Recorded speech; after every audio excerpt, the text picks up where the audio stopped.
Welcome to the Gastro Girl podcast. We bring together patients, experts, and health advocates who are all here to help you optimize your health. Here's your host, Jacqueline Garland. Hey everyone, welcome to the show today. I was going to talk about superfoods with our amazing dietary expert, GI nutrition expert, Beth Rosen. However, she corrected me and said there's no such thing as superfood. So today we're going to ask her, what does she mean by that? And she's going to tell us all about healthy foods and what we should really know about, and stop with all this trendy language out there that has us so confused and that could lead to disordered eating patterns. So welcome, Beth. So glad you correct me as always. I appreciate it, as I'm sure our audience does. So let's just talk about, like a superfood. We hear that a lot. And can you explain to us why that's not a good term to use and why? Yes, thank you for giving me the opportunity to do this, because I think we almost changed topics. So I was like, I am not talking about superfoods, but I'm glad that you gave me the opportunity to talk about why I don't want to talk about superfoods. And that is that it's a marketing scheme. It's a way to get people to purchase certain foods, and also to add some morality to food, saying that some foods are better than other foods, or some foods are better for us than other foods. And while there are nutrient differences in foods, there's not one food or a list of 10 foods that's going to keep us from every chronic disease or any disease that we can get. And they're also not a dirty dozen of foods that will hurt us and harm us. What's important to remember in eating is that our bodies are really resilient and they can filter out things that our body doesn't need. We have lungs, we have kidneys, we have skin, and we have a liver, and all of these organs help us to clean out things that maybe our body doesn't need. It's like natural detoxing if those things do exist. And our body will use what it can get from foods when we eat a variety of foods, and that helps us to get a diverse diet. So not one food is going to be that thing. But if you notice, Jackie, that the superfood list changes constantly. Yeah. Let me bring you back to the 80s when it was oat bran. I remember those little things. Oh God, yes. Right.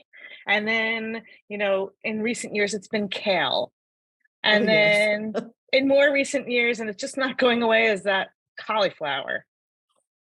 Right? Yeah, that's not one of my favorites. Right? No, right. And for me, I have IBS, and cauliflower is one of my trigger foods. It's not a trigger food for everybody, but when we use the word healthy, we have to define it individually. So when we talk about healthy foods, cauliflower for me is not a healthy food because it makes me feel terrible, right? But I don't feel that way when I eat some other foods that might be on the, bad list, and I use air quotes for those who are listening, because some of those foods don't harm me and don't make me feel bad. But if I eat a variety of foods from all food groups, I'll get all the nutrients I need, even the stuff that might be in cauliflower, but I don't have to get it from cauliflower. That's such a good point, that it may not be a good food for you, but it doesn't make it a bad food, and the same vice versa. So right. It's not a one size fits all. So this thing that people are coining to market certain foods, superfoods, it's really not a way to look at how to select food for yourself. Right. And I think what's important also is that we work on stopping what happens with calling foods superfoods, which is categorizing foods as quote unquote good and quote unquote bad, right? When we categorize foods as good or bad, that can lead to some food confusion. And some people might feel bad about eating a food that's on the bad list. And that could lead to maybe some disordered eating or some disordered feelings about food, or even food confusion. So again, let me go back to the 80s and 90s when life was all about having a fat-free lifestyle, right? And we were eating pasta as a health food, and we were avoiding olive oil because it was a fat. And then fast forward, now carbs have been vilified and oil has been made to be the quote unquote healthy food. But even within oil, now there are some oils that are bad and some that are good. So there's all of this confusion around food that can lead to confusion. Yeah. And again, I say, if you listen to what your body needs, meaning what are you hungry for? How does it make you feel when you eat it? And also work with your healthcare team to decide what works best in a gentle nutrition way, meaning, are there certain suggestions that may work for you, like with IBS, right? There are some suggestions that work for me, like avoid cauliflower, it doesn't make me feel good. But there are some situations where if I ate the cauliflower, I'd have symptoms, yes, but they're temporary. So if I wanted to do that, I could. That's my decision. My body, I can eat what I want and how it makes me feel.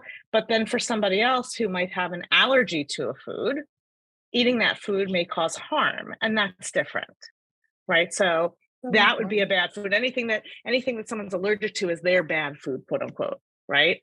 This is so great, Beth. So I know that, there's so much we could talk about, but let's give our listeners 5 things they should know when they're thinking about making choices for what they're eating. We are confused. I'm confused, like good, bad. This is, I don't know what to eat. You try to eat clean, but what does that mean? So what are 5 tips or guides that we should sort of, have in our little toolkit when we're at the grocery store, we're planning our meals? Like, let's go. One, ditch the diet mentality. If you're following rules from keto and paleo and low fat and fat free, you are going to have such a mishmash of a food list, you won't know what to buy, right? So ditch diet mentality and listen to what you're hungry for, what you're in the mood for, what you have on hand, what you're able to afford, and purchase those foods. Great advice. Two, it doesn't matter the form that the food comes in. If you want to buy frozen green beans, fresh green beans, or canned green beans, they're green beans. And if they're organic green beans, that's fine. But what the difference is the access to them. The nutrients in them are the same. Canned green beans and frozen green beans are picked and they are processed immediately. So they're either frozen or they're canned. Our ancestors lived on canned foods for most of their lives. That's what they did before they had refrigeration, right? So it's important that people who don't have access to organic foods realize you could still have fruits and vegetables coming from the freezer or from a can. It's still a fruit and vegetable. It's still going to benefit your body. Love it. Three. Let's go with the clean, because you mentioned it. The only thing that makes a food clean is washing it. There's no such thing as clean food. It's not a definition that's recognized by any nutritional body, by any physician body. It's just not a thing. It's a diet culture word. It's a marketing term, and it's not benefiting anyone.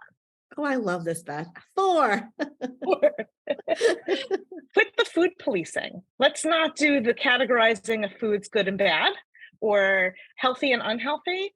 If we enjoy a variety of food coming from all food groups, so grains, fruits, vegetables, nuts and seeds, beans and lentils, meats, dairy, fat, and even fun foods, right? All of those things can fit into our daily intake, and we can still find health. That's awesome. Now, Beth, this is a big one. This is number 5. So if you need a few minutes, I got it. I'm ready for Beth. you. Number 5. Number 5 is that only about 25% of the behaviors we do for our health matter. The rest of it is determined by our genetic blueprint, by our access to healthcare, by our race, by our socioeconomic status, lots of other social determinants of health. We can only influence about 25% of our health by food and exercise. So although we should do it because it's good to take care of the body you have, you cannot necessarily influence the outcome of your life. If you have a family history of high cholesterol, you may have high cholesterol, and changing your diet may not do anything to lower that cholesterol. That doesn't mean you can't still take care of your body and go to the doctor and maybe get on a medication for that to reduce your risk of cardiovascular disease, but it's not your fault. And the blame that's put on us when we don't follow the rules that are put out by diet culture, we feel bad about that. And that's unnecessary. We have such little control over that. Don't you love her, everybody? She's just, you take the pressure off of us. No, seriously, this has been so eye-opening, even for me, because I do the same things. I'm in those cycles of this is good, this is bad, and, trendy words and follow this thing. Really appreciate your advice, Beth Rosen. You are so insightful. You're so empowering, and you really make us feel like it's hope. We're not, a bunch of degenerates that don't know how to eat right. It really takes the pressure off. And I hope everyone out there got the same excitement about, the pressure's off, just take it one day at a time and be kind to yourself. Right, Beth? That's my number 6. Number 6, be kind. I find compassion. Yes. Thank you for giving me the opportunity to get up on this soapbox and explain where I come from. So the next time you pitch me an idea for one of these podcasts, we can maybe break down that myth too. Yeah, and I have no problem being corrected. Absolutely. If I have the same thoughts, I'm sure many others have the same thoughts. So let's all just get corrected at one time. So thank you, Beth. Thank you for listening to the Gastro Girl podcast. For more information and resources, please visit gastrogirl.com. Do you have a question for Gastro Girl? Please email podcast@gastrogirl.com. The information, opinions, and recommendations presented in the Gastro Girl podcast are not a substitute for medical advice from your healthcare professional. Please consult a licensed clinician in your state regarding all matters related to your health.